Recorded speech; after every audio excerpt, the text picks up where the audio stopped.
Iran has fired a new wave of ballistic missiles at Israel as part of its retaliation for ongoing Israeli attacks. Now, on Friday, Israel targeted Iran's nuclear facilities, causing damage to several sites. Well, one of them, it's known as the Down Enrichment plant.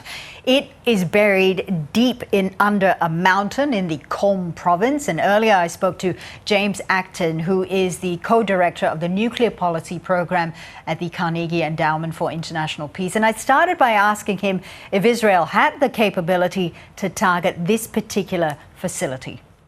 I don't think it does. The facility, it's called the Fordo Fuel Enrichment Plant, which is buried deep underneath the mountain. It has been attacked. The reports that the damage was pretty superficial.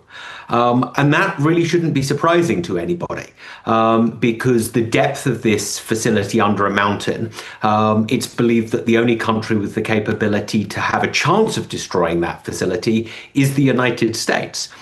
In fact, there's another buried facility at Isfahan.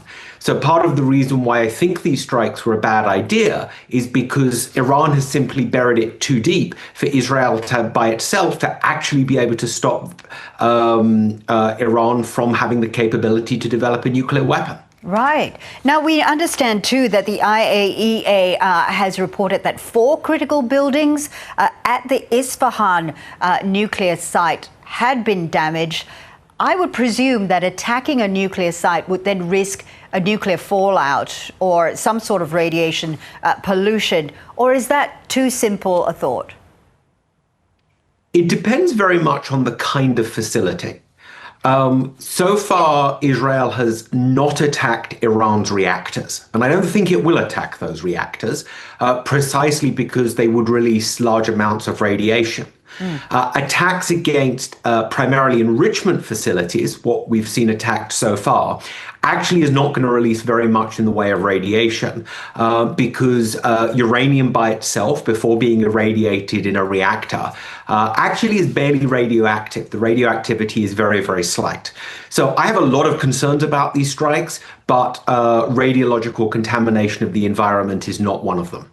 As I understand it, too, Iran's nuclear program depends on centrifuges rather than reactors, as you were just talking about there. How does this play as an advantage in the face of these continued strikes from Israel? Yeah, so Iran has 3 separate enrichment facilities that we know of. 2 are at the Natanz site. One is a very small facility on the surface that has been attacked and destroyed. The other is underground at Natanz, and there haven't been direct strikes against that, only against its electricity supply. And then there's the Fordo facility that we've already been discussing.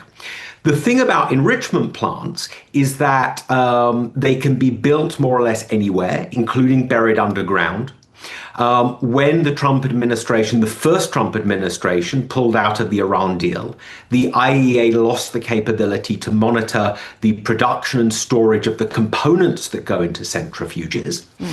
It seems pretty likely to me that many of those will have destroyed the strikes because Iran could have dispersed those components around the country in buried facilities. And as a result, Iran has the capability to reconstitute its program.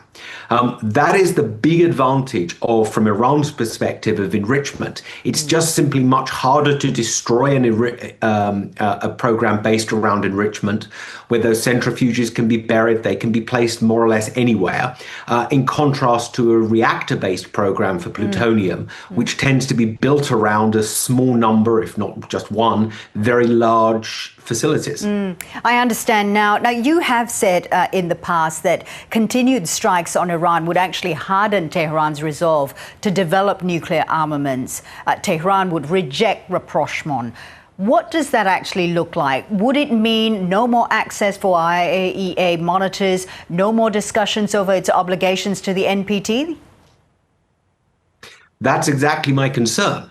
The Israeli strikes are still ongoing right now. Mr. Netanyahu has said they will go on for as long as they take. So, this is the diplomacy of this is going to really only play out after the strikes are over. But my assumption is that it's very likely that Iran is going to prohibit inspectors from accessing its facilities. It's pretty likely to pull out of the Non-Proliferation Treaty, which is the agreement it signed that forbids it from acquiring nuclear weapons and requires it to accept inspections. And so the result of these strikes, my great concern is that it will harden Iran's resolve to acquire nuclear weapons without actually depriving it of the capability of doing so. One of the reasons for these strikes from Israel is because the IAEA had declared that Iran was in breach of its non-proliferation obligations for the first time in 20 years.